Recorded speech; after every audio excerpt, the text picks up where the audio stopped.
Mesdames, Messieurs, bienvenue. Merci de nous retrouver pour cette production de votre programme, la Minute de l'économie.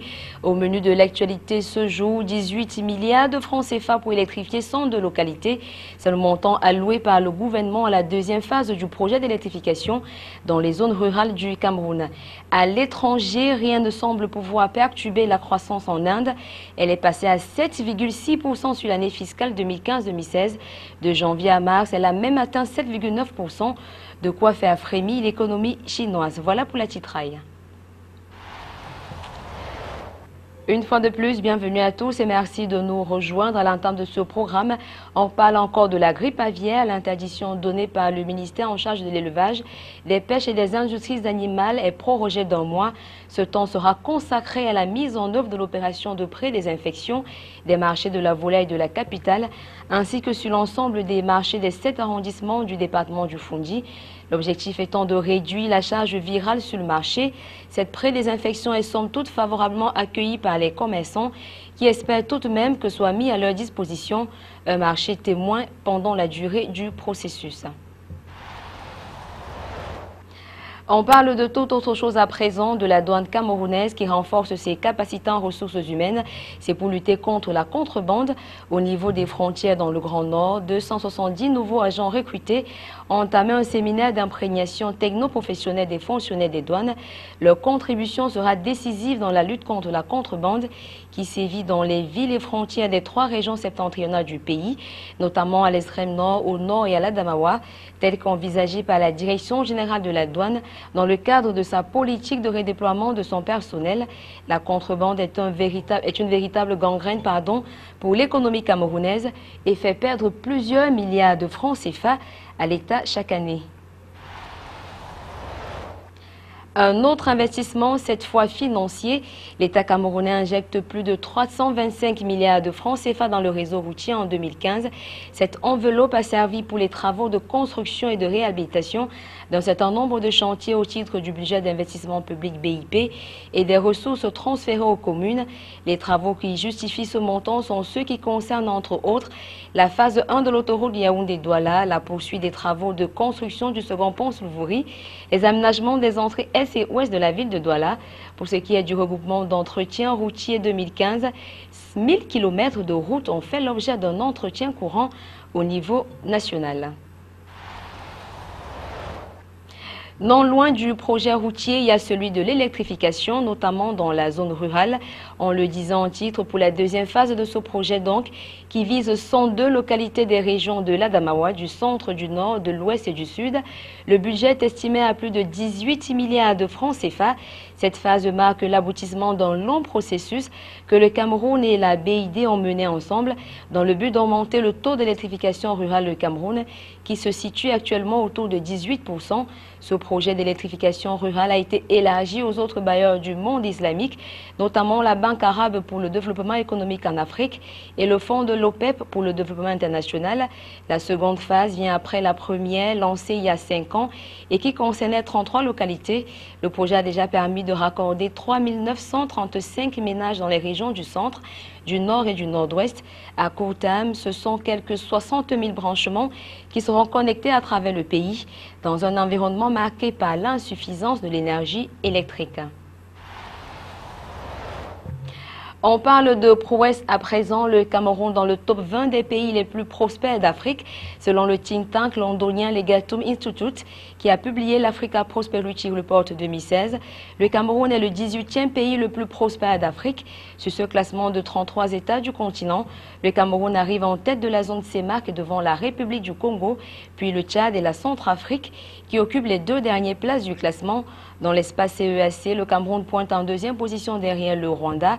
Legatum Institute établit son classement en se basant sur les niveaux de PIB par habitant, ainsi que sur 89 facteurs qu'il regroupe en 8 grandes catégories. Il s'agit notamment de l'économie, de la présence d'opportunités d'entrepreneuriat, de la gouvernance, de l'éducation, de la santé, de la sécurité, de la liberté personnelle et enfin du capital social.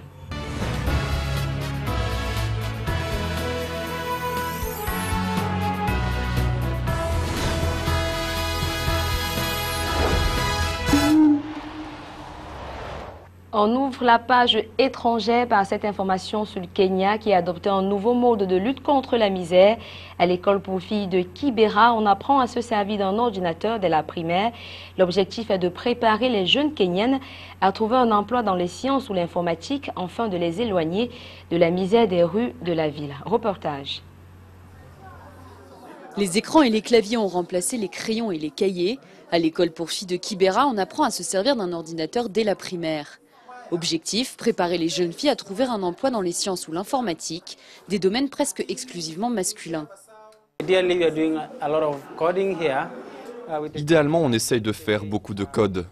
Notre but, c'est que quand elles sortent d'ici, elles aient des rudiments de code, sachent comment marche un ordinateur et d'autres connaissances de base en informatique. L'ONG Code Academy fournit à chaque écolière un kit informatique en pièces détachées. Facilement démontable, peu cher, ces outils ont été spécialement pensés pour des milieux extrêmement défavorisés et éloignés des nouvelles technologies. Je pense que c'est important de s'y connaître en informatique, parce que peut-être que quand on sera grande, on aura besoin de se servir d'un ordinateur. Et si on ne sait pas comment ça marche, on pourrait avoir de gros problèmes. Ici, on tente avant tout d'éloigner les jeunes filles de la misère des rues de Kibera. Malgré la création de milliers d'emplois dans le secteur des nouvelles technologies sur le continent, la discrimination entre les sexes, le manque d'accès à l'éducation et la technologie mettent les filles à l'écart. Grâce à leurs connaissances en informatique, les jeunes filles peuvent espérer quitter un jour le plus grand bidonville d'Afrique et trouver un métier. On ne veut pas qu'elles traînent dans les rues de Kibera. Si c'était le cas, leur situation serait inacceptable. Elles pourraient être maltraitées, forcées à travailler. Une fois qu'elles sont chez nous, engagées dans le programme, on les garde et on leur propose un espace de travail et d'apprentissage où elles sont en sécurité.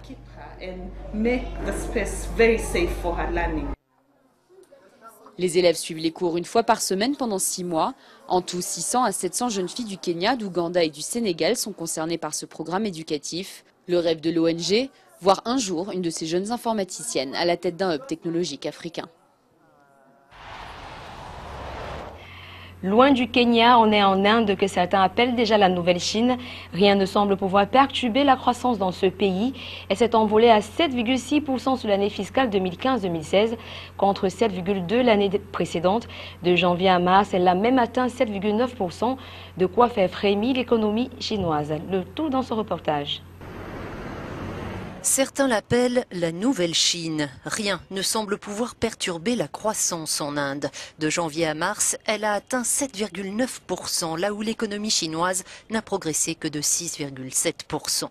Une performance portée par les dépenses des citadins, encouragée par la baisse des taux d'intérêt.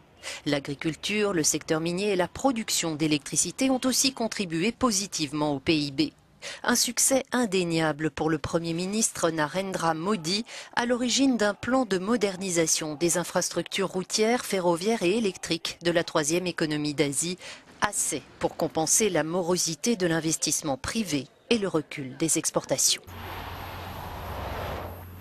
Place à présent au chiffre du jour, il est de 102, c'est le nombre de localités qui vont bénéficier de la deuxième phase du projet d'électrification dans la zone rurale du Cameroun.